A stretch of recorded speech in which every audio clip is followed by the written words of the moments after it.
Hello and welcome to Patriot Come Lately Talk Radio. This is Stefan, your host, British by birth, American by choice. The Founding Fathers crafted some remarkable documents that led to the creation of a great country founded on liberty and self-reliance. I have lived in the Euro-socialist nightmare, and I'm doing what I can to return this country to the vision that the Founding Fathers gave us.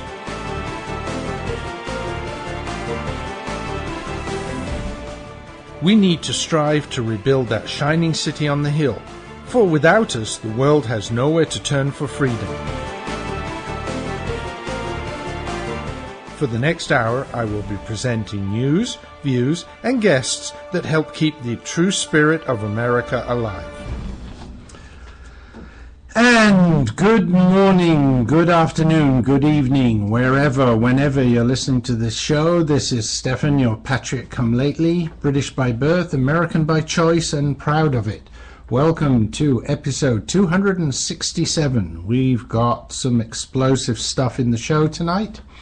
Going to be talking about Jade Helm, also a number of other topics. So plenty to talk about. But before we start on that, just want to say hi to all the Patriots down here in Southwest Florida. This show is coming yet again from the Southwest Florida area. Yes, I'm in the Fort Myers again.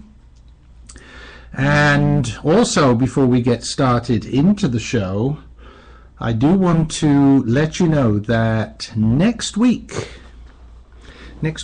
I will be having a guest on the show. Now, unfortunately, those of you that remember my Blog Talk Radio days will know that in that time I had a dial-in line and I used to have guests fairly regularly. I haven't had a guest on for quite a while. I had one try when I did some recordings of a local politician in Georgia.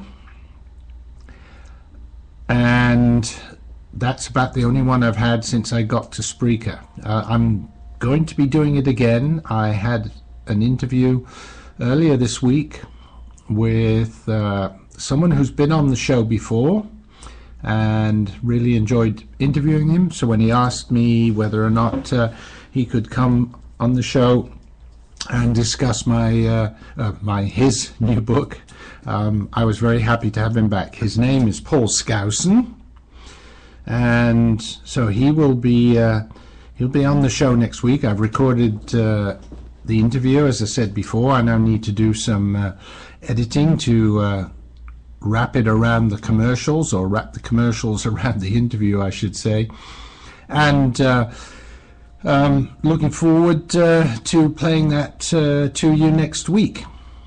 In the meanwhile, if you are interested and would like to read the book prior to the show, then go out to Amazon.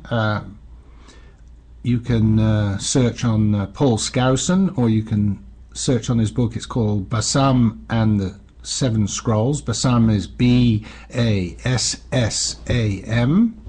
And it's a very interesting book with a good message, but told in a very interesting way, and you'll hear more about that next week. But if you want to read it before the show, please do so. I'm hoping that Paul may join us in the chat room that evening. I'm not sure whether or not he'll be able to make it, but if he does, that would be interesting for our live listeners. But also for those of you that listen to the show next week, don't forget you can always email me your questions and comments. I can pass them on to Paul and get an answer back to you, both via email and in a future show. The address is, as ever, stefan@patriotcomelately.us. And I want to say hi to my regular listeners. I see that Edward, or Rex, and Paul are both in the chat room. Hi guys, nice to have you here. And I think it's just about time to get going on the show. Now, there are still some topics that I haven't covered yet. I think the trade promotion is one of them, and I think I may come back to that in a future show.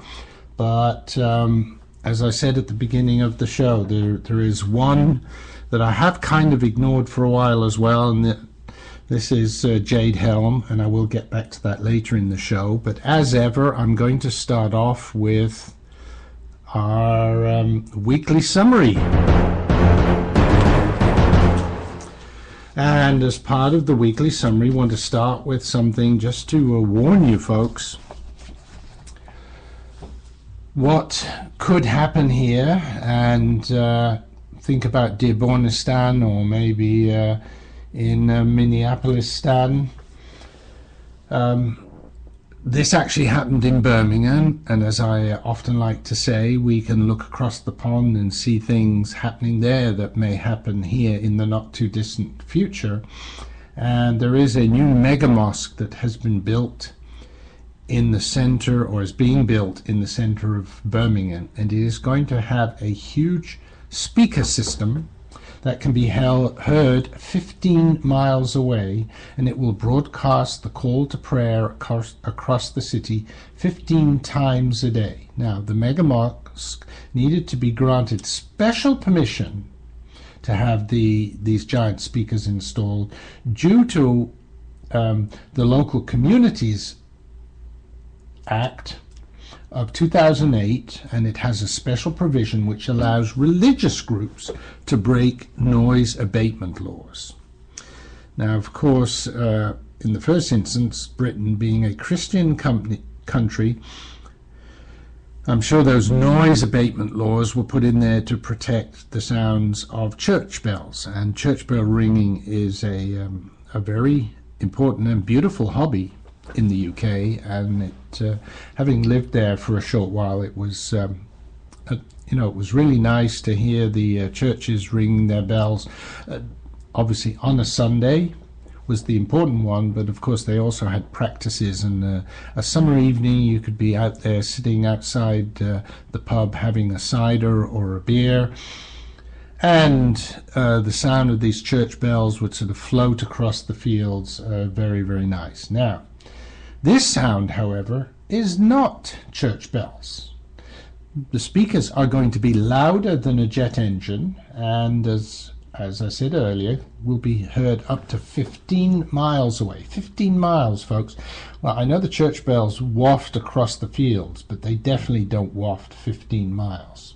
And it's going to be the call to prayer in Arabic, so a strange language that most of the people hearing it won't actually understand, and it starts at 5 a.m. in the morning. This is angering local residents because they're going to be woken up even though they are not Muslim. And Terry Gardner, painter and decorator from the outskirts of Birmingham, said, "It's nonsense that I'm going to get told to pray 5 times a day even though I'm not a Muslim. Can't they just give everybody a text message? It would be a lot quieter." Not only that, but this huge mega mosque is going to contribute to traffic jams in the center of Birmingham, and there are fears that it's going to turn the inner city of Birmingham into a no-go area for non-Muslims, because the sound is going to be so loud that many people who are not Muslim will want to move away, and the Muslims will move in and take over. A local vicar is complaining. St. Anne's in the Gables Church, the local mosque broadcasts its call to prayer over the top of my morning services. And it just winds me up. Christians have been practicing in this country for 1,200 years, and we shouldn't be drowned out now because someone worked out how to connect a microphone to an amplifier. Anyway, my commentary on this. I think it was last week, maybe the week before, that I mentioned that the Catholic University in Washington was being hit with a suit about having too many crucifixes around the building, which offends Muslim students. In other words, they are annoyed at having Christian religious symbolism so-called forced upon them. And yet across the pond we have the exact opposite, and worse as far as I'm concerned, in terms of noise pollution versus visual pollution, right? How much harder is it to ignore are sound. We have the exact opposite in terms of forcing Muslim religious symbolism on people who don't want it over there. So what is this hypocrisy? Well, it's Sharia law, it's Muslim taqiyya, it's exactly what they want to do. They want to force themselves upon you, and and force their laws upon us. And even when they're the minority, like at the Catholic University, they still want to force their thoughts on us and have us remove our symbols while their symbols are forced upon us. Okay.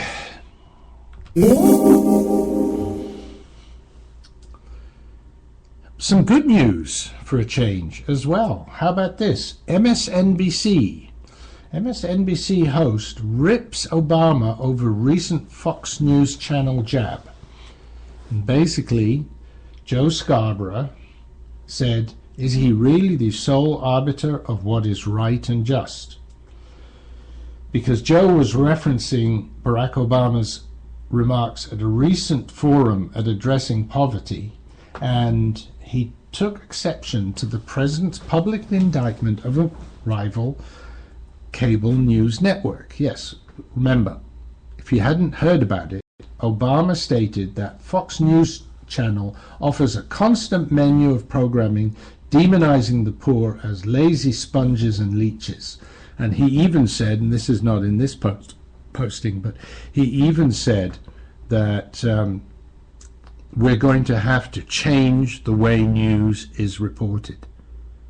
Folks, if that doesn't shake you to the bottom of your toes, if that doesn't give you the heebie-jeebies, if that doesn't give you the willies, it should send cold shivers down your spine. We have to change the way the news is reported. This nutcase sounds as bad as Lenin or Stalin. Anyway, so Joe Scarborough, who, even though MSNBC is very left-wing, does have this moniker of sort of being their token right-wing person, even though he's a very left-wing person for being right-wing. But he eviscerated Obama, not just for his comments, but also for the forum in which he decided to make them.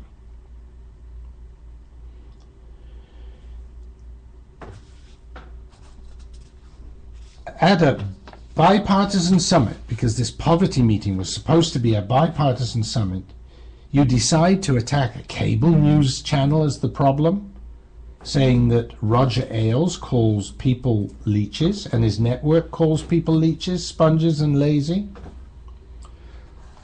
As Scarborough says, it was supposed to be a summit bringing people together, not dividing them. And he did make mention of the fact that Obama wanted to change the way that the news is reported. Is he really the sole arbiter of what is right and just?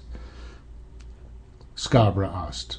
Could it be that a lot of people like me don't think that a top-down approach and trickle-down liberalism works any more than trickle-down conservatism? Political disagreements have been a constant presence in America since George Washington's presidency, and Barack Obama's attempt to silence dissent is a telling characteristic. It's not, I'm right, you're wrong, he concluded.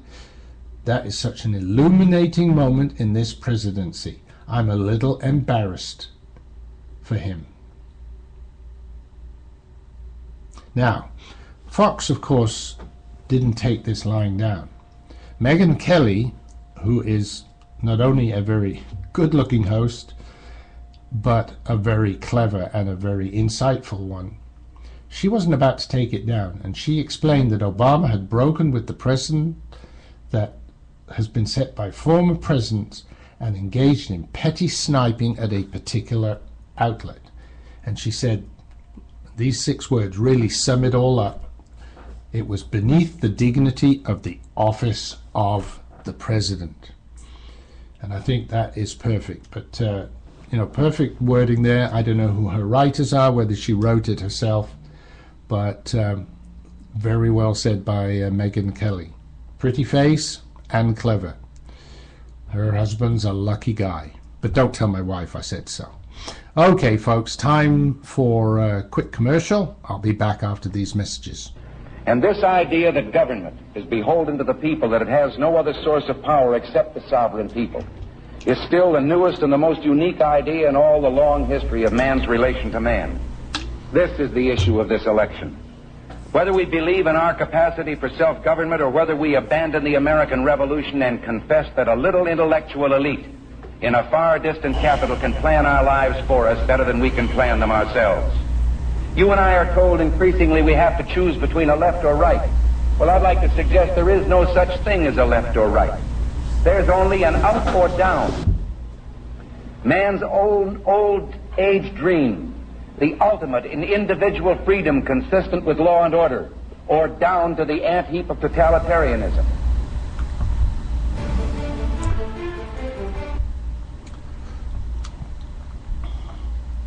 And whoops, didn't have the commercial queued up there. Here we go. You can lose 10, 20, 30 pounds or more with Maximum Slim's first ever rapid weight loss guarantee. Today, you get Maximum Slim, an advanced fat and carb blocker, absolutely risk-free. The all-natural ingredients in Maximum Slim are a powerful weight loss combination. The Maximum Slim formula turns your body into a fat-burning furnace that supercharges your weight loss. Advanced fat and carb blocker stops the breakdown of sugar so your body doesn't store it as fat. Today, you'll get both of these products absolutely risk-free with no obligation. Only pay shipping. There are no expensive meal plans or exhausting DVDs. Just take Maximum Slim twice a day. It's fast, simple, and now it's guaranteed. Look, you can start losing weight today or not. Go back to your high school days and wear your favorite jeans again. Guaranteed. Call now and get both weight loss formulas free. Call 800-451-0228. 800-451-0228. That's 800-451-0228. Doc, you gotta give it to me straight. All right. 'Cause I'm dying here.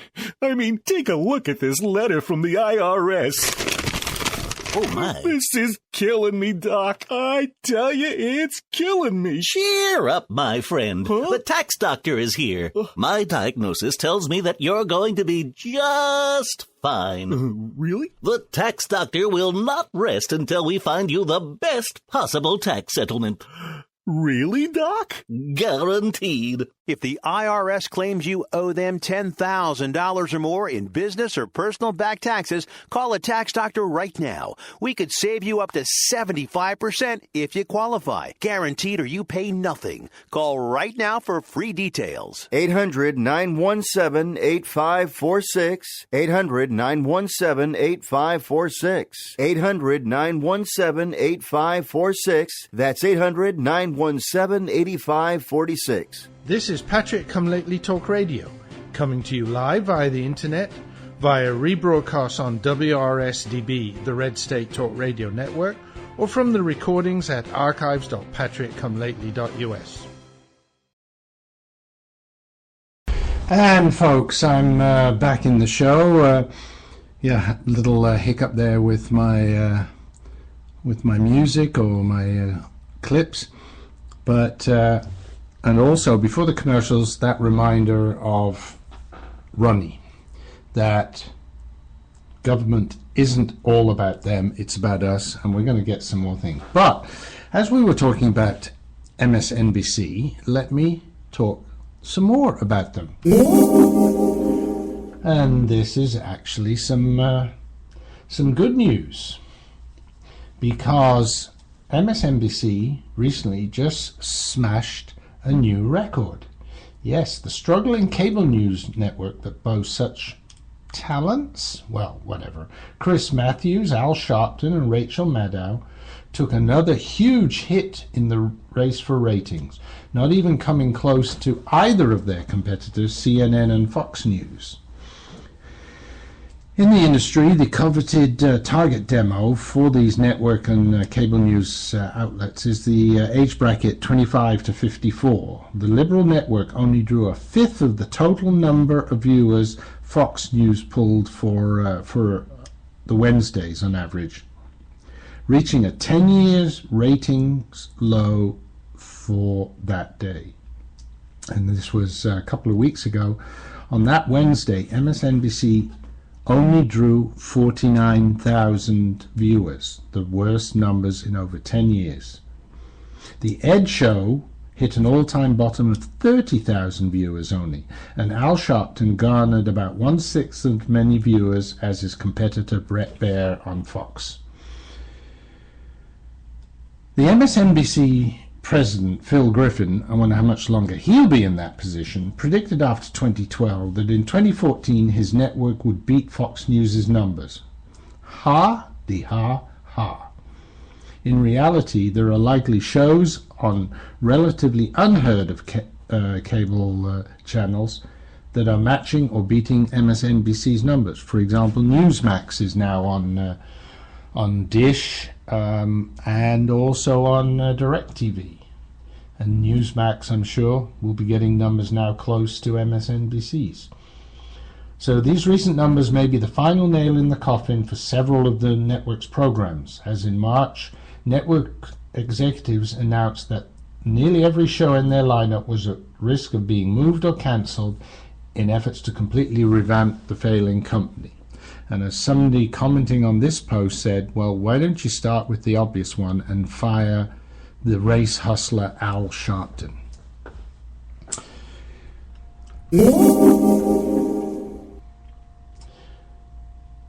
Next item, failure of the regime's Middle East policy. Yes, Ramadi has fallen to ISIS. ISIS is less than 100 miles. I can't remember whether it's 80 or 50. I think it's 80 miles from Baghdad.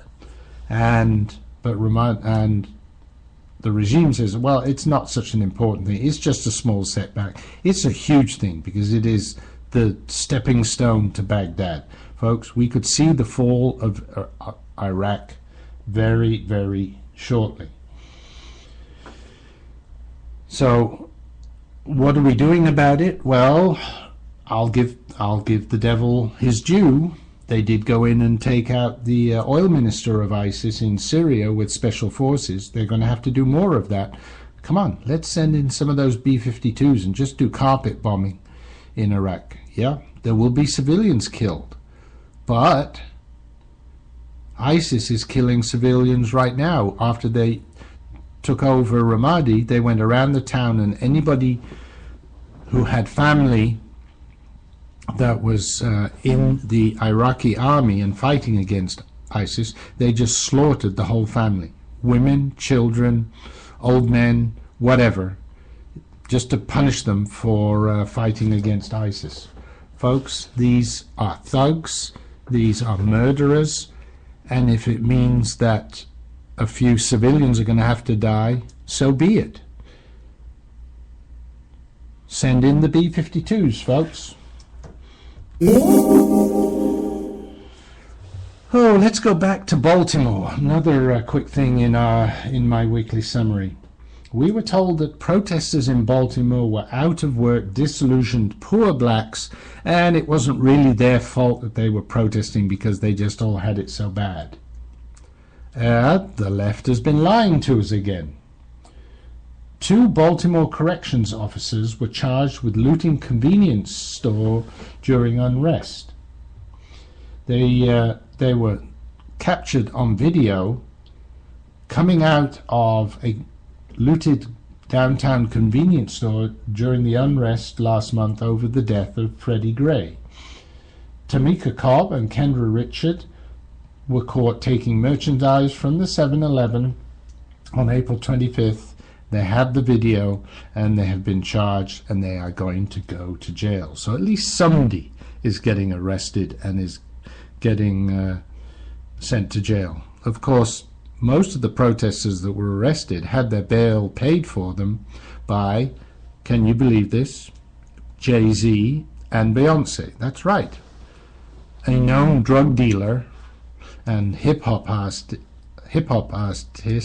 Jay-Z, is actually paying for their bail.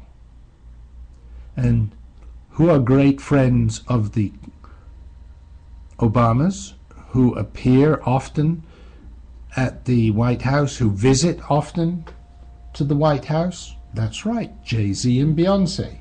Would you like friends like that? I wouldn't.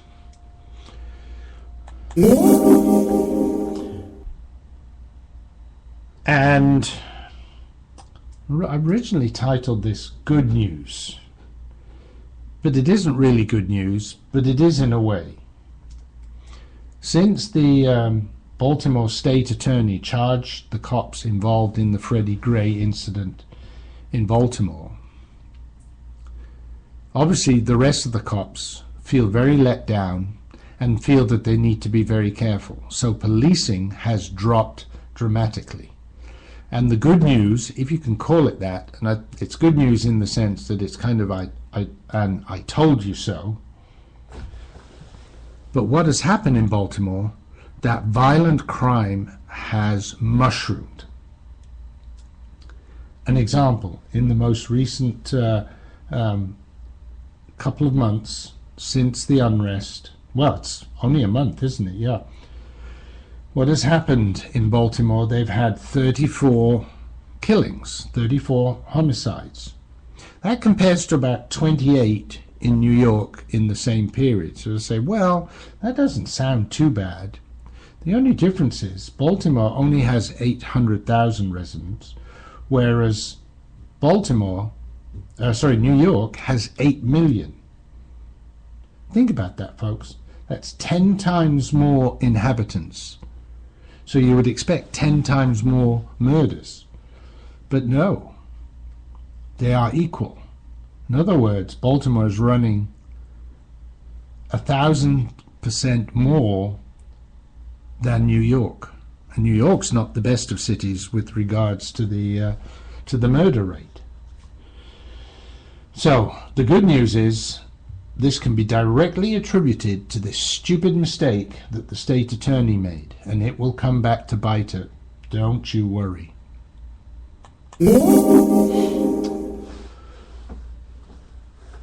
Haven't really talked about it before, but I am going to mention it now. George Stephanopoulos has lost his integrity as a journalist, and he needs to go. Not only did he give money to the Clinton Foundation and forget to tell us about it, and forget how much he gave, because originally it was 50, then it became 75,000. But actually, it's worse than that. It's much, much worse. Because Peter Schweitzer, the author who wrote the book and who was interviewed by Stephanopoulos, actually did more research, of course, after his interview, to point out that Generous George is involved even more with the Clinton Foundation and the Clinton Global Initiative than he actually has disclosed to date. Now, Schweitzer did not like the treatment that he received, and they've kind of lashed into Stephanopoulos. Schweitzer said when he was invited on Stephanopoulos' Sunday program, Schweitzer knew that he'd worked as a top advisor and campaign manager for Bill Clinton, but he didn't know about the donations or his other ties to these organizations overseen by the former president and his wife. So Schweitzer said that he agreed to be interviewed, expecting a robust examination of his book and his reporting. However, instead of probing questions, he just got the sort of hidden hand journalism and the basically the regurgitation of Clinton party talking points. No probing, but just refuting without any proof. Now, so Schweitzer tells us, it turns out that Stephanopoulos was involved with CGI in much more personal ways than he'd talked about. And For example, in 2006 he was a featured attendee and panel moderator at the annual Clinton meeting. In 2007 he was also a featured attendee at the Global Initiative meeting alongside Clinton Foundation donor Lucas Lundin, Frank Guistra, Frank Holmes and Carlos Slim. He was a 2008 panelist at the annual meeting. 2009 he was a panel moderator. And as Schweitzer says, you can send the money, your hard-earned cash, of which Stephanopoulos has enough to indicate your support, but hands-on participation and giving of your time makes you a true player in their game. Was this all done in the interest of charitable works and helping out the less fortunate? Perhaps, but in Schweitzer's own estimation, nobody pitches in for this organization, this sort of organization, without at least the possibility of getting something in return.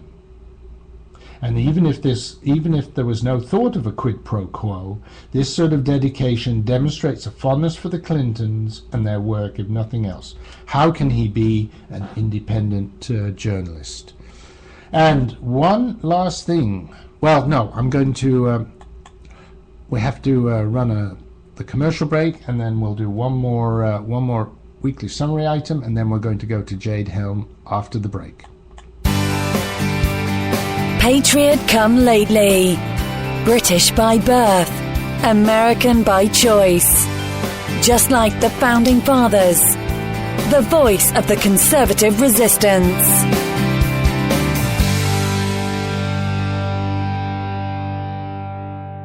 Every day, millions of Americans grow more concerned about the future of our great nation. The truth is, over the last century, a small but powerful collectivist movement known as progressivism has debased our politics, our culture, and our currency. We're just a small step from falling into 1,000 years of darkness, as Ronald Reagan warned. Friend, this is Pat Boone with an important free offer on a hot new book called The Great Withdrawal by Craig Smith and Lowell Ponte. This new book explains how we, the people, can end this fatal detour into big government and get back on the path of faith and freedom charted by our founders. Call now for a free copy of the hot new book called The Great Withdrawal. Call now for your free copy. 800-978-3901. 800-978-3901. 800-978-3901. That's 800-978-3901.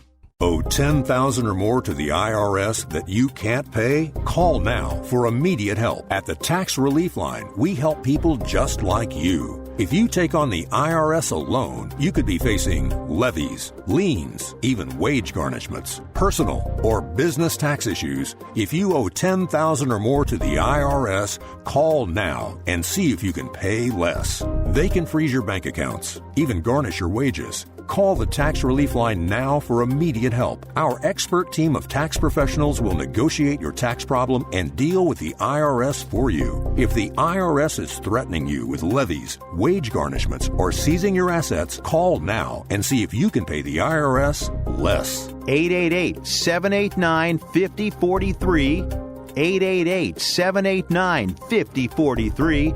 888-789-5043. 888-789-5043. This is Patriot Come Lately Talk Radio, keeping the spirit of America alive, a proud member of the Red State Talk Radio Network.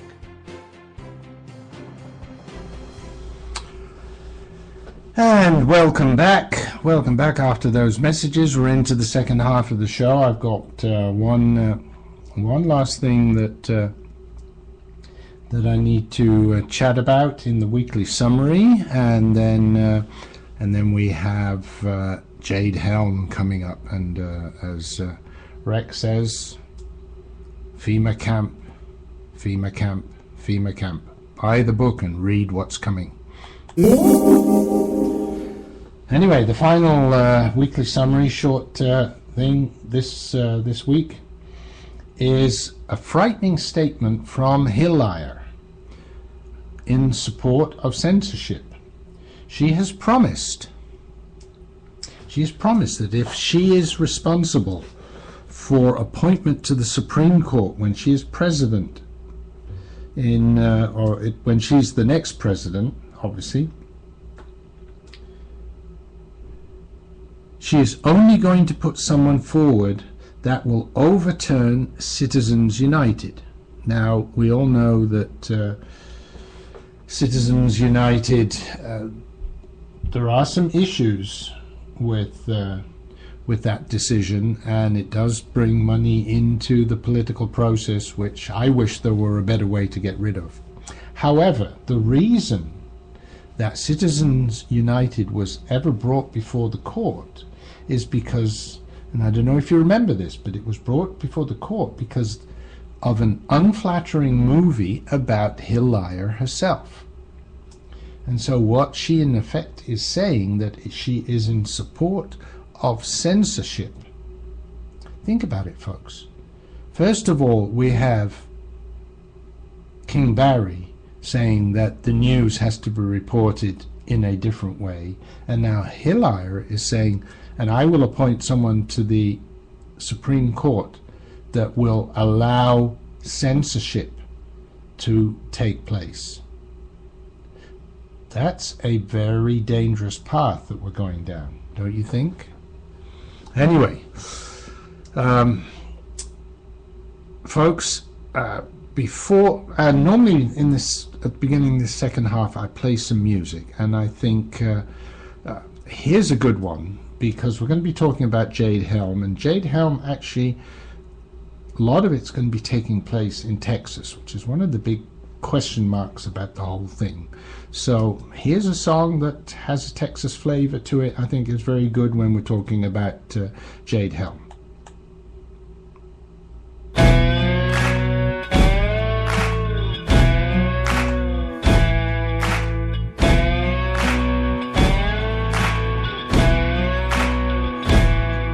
Deep in the heart of Texas, back in 1835, they drew a line in the sand. The folks at Gonzales had freedom on their minds. It was all because of a cannon that had kept their colony safe. But then General Santa Anna sent some Mexican troops to take the big gun away. You know what those colonists said? Come and take it if you want it.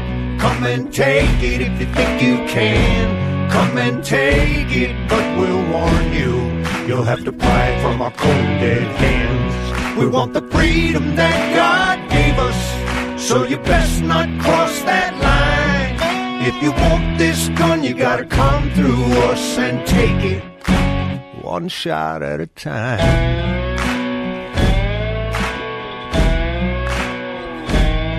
Well, that started a revolution that no one could put down. Like a wildfire for freedom, it's burning even now. You see, even if you got an army, when all is said and done, you just don't mess with Texas, especially when it comes to guns. The Mexicans went home without that cannon. Come and take it if you want it.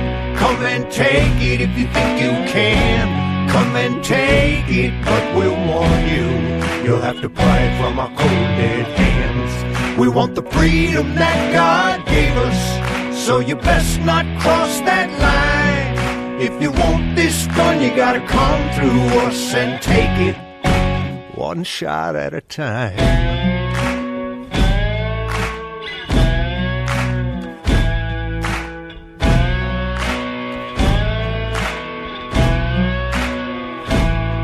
Now I know the Constitution, and it gives me certain rights that I will never ever give up, at least not without a fight. So if anybody's even thinking they're gonna take my guns away, like the good old boys down in Gonzales, I got one thing to say: come on, make my day. Come and take it if you want it. Come and take it if you think you can. Come and take it, but I warn you, you'll have to pry it from our cold dead hands. We want the freedom that God gave us, so you best not cross that line. If you want this gun, you gotta come through us and take it one shot at a time.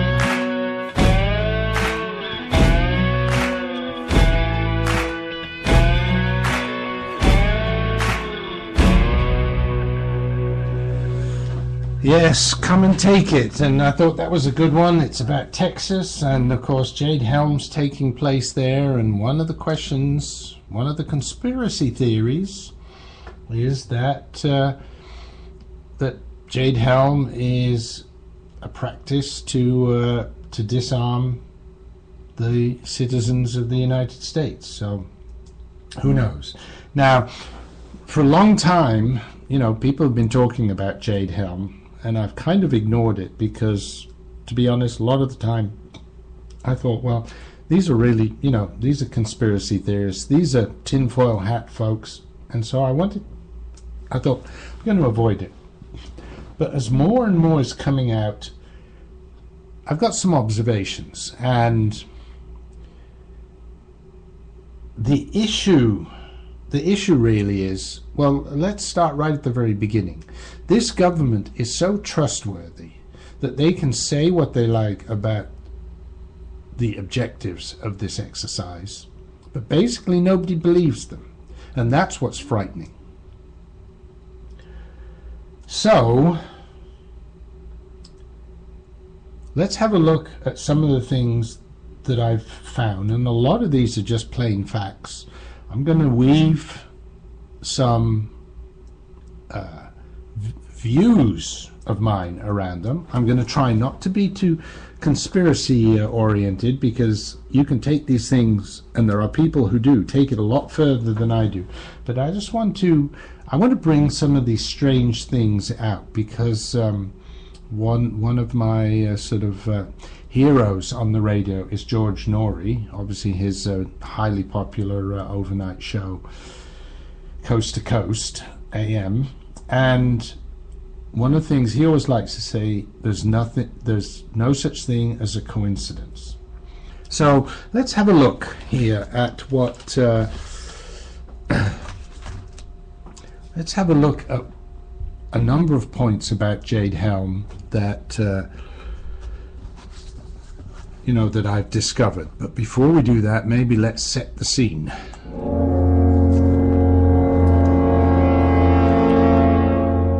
That's right, Jade Helm 15, Jade Helm 2015. Jade Helm is an exercise whereby a number of Special Forces troops, about 1,200 we're told, are going to practice basically fighting an insurrection in the United States. And they've chosen a bunch of states in the Southwest, Texas, Utah, Nevada, California, and flagged them as different levels. Texas and Utah are hostile, and California is compliant. Well, what do you think? They're left wing. So this is supposed to be an exercise to train these special forces so they can go anywhere in the world and carry out these sort of duties. But part of the stated activities they're going to be doing is having these groups of special forces people trying to blend in with the locals, trying to blend in with American citizens. And they're going to be asking American citizens if they see anything suspicious. In other words, if they recognize these people who are trying to blend in. Well, let's have a look, folks. 90% of the places where we're fighting, our special forces troops ain't going to blend in, especially not if they're white. So why are they trying to do that? It's one of those questions. When we have so many other enemies, ISIS, the drug lords in Mexico, Al-Qaeda, the Taliban, why has the regime focused on red states for this exercise? Conspiracy theorist says it's obvious. And at a certain point, like I said, you sort of look at all these things, and there's more. You say, yeah, there are no such things as coincidences. And if you think the fact that they're focusing on the red states for this exercise, if you think it's harmless, remember this.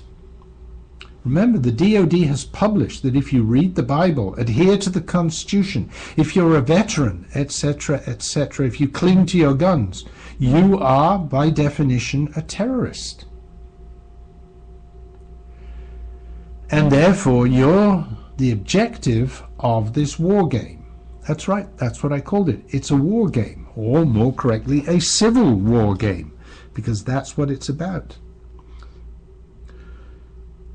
Why is the army even holding these maneuvers? What about the Posse Comitatus Act? Well, I'll talk a bit more about the Posse Comitatus Act. I did a bit of research on that.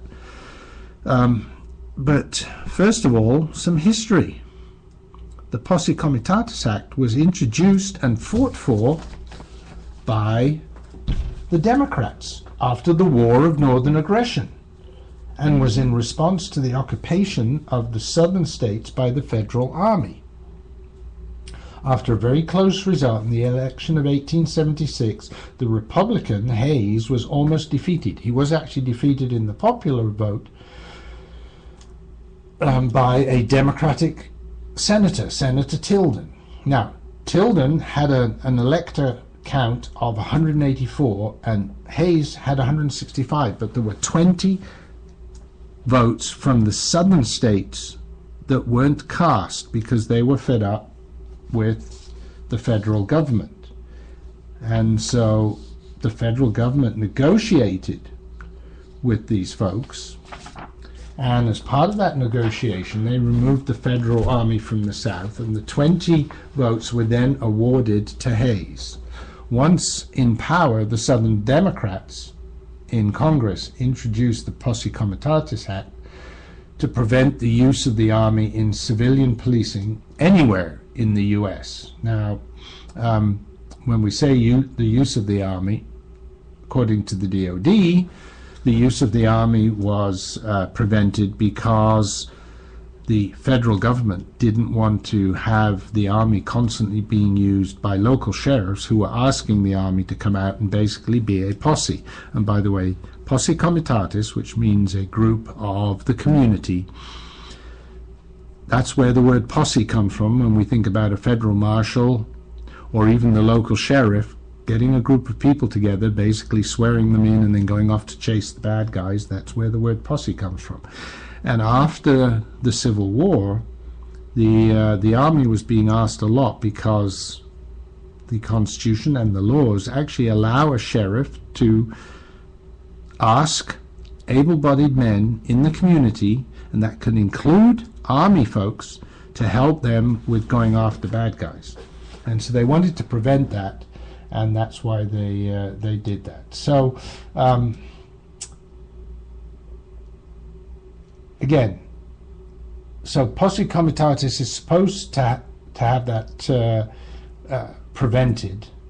Now, it can be authorized by Congress and even in certain circumstances by the inhabitant of the White House. And that's where I think we have a very big weakness and a very big danger. But we'll come back to that. First of all, I want to talk about all the different things, then I'll go back to the Act a little bit more.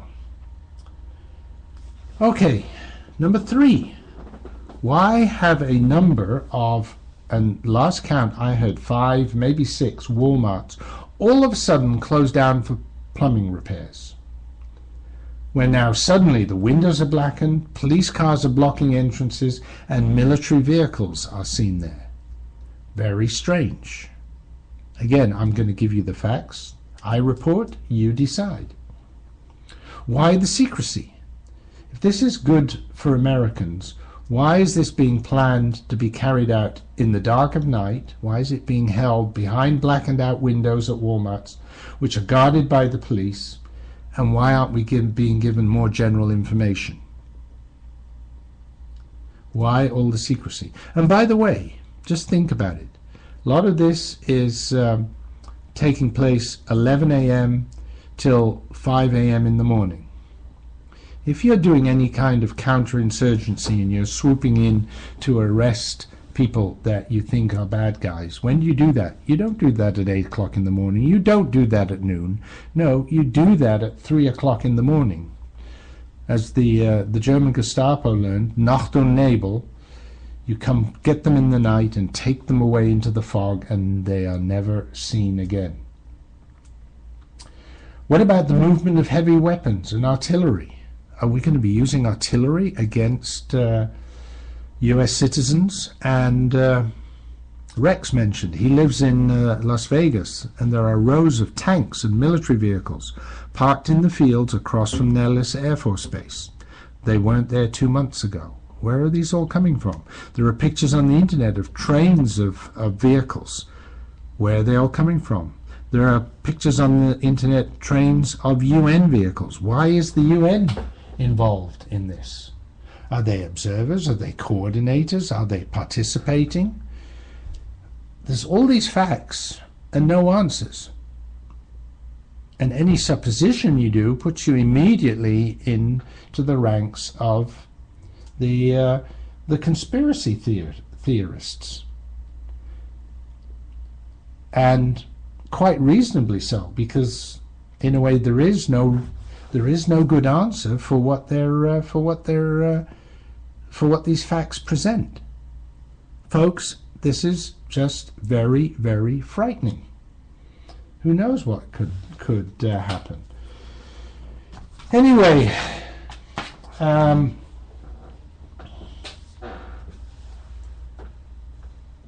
now, as I said, a lot of these drills are taking place between 11 and 4 p.m. It was supposed to, they had said that it was supposed to be interaction with people, but who's up between 11 and 4? And also the caption, the slogan for the exercise, Mastering the Human Domain, which refers to the use of the military to engender trust in order to control the totality of the physical, cultural, and social environments that influence human behavior. That sounds like a very ominous way of saying taking over control of our lives.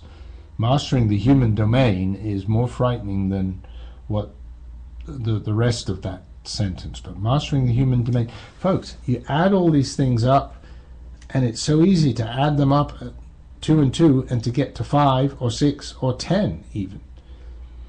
So, folks, this is just absolutely frightening. There are eyewitness reports of tanks coming across the Mexican border. Why would tanks be coming across the Mexican border? And let's not forget one thing, folks. When 9/11 occurred, an air exercise was going on. When in Britain, when they had the explosion, the train explosion, an exercise was going on. Folks, this is getting frightening. Anyway, folks, remember, next week, Paul Skousen is going to be on the show, so, be sure to join us then. Get his book, Bassam and the Seven Scrolls, at Amazon. And remember, if you like the show, please tell your friends. If you don't like the show, tell your enemies, but spread the word. There's the music, folks. Time's run out again. Talk to you next week, TTFN.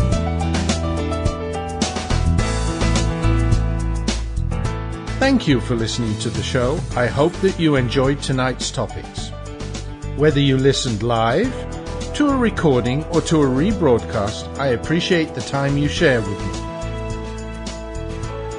We need to spread the message of liberty far and wide, so please tell your friends and family about the show. Thank you for helping to keep the beacon of hope burning. This is Stefan, your Patriot Come Lately, signing off. God bless America, and remember, L3, long live liberty.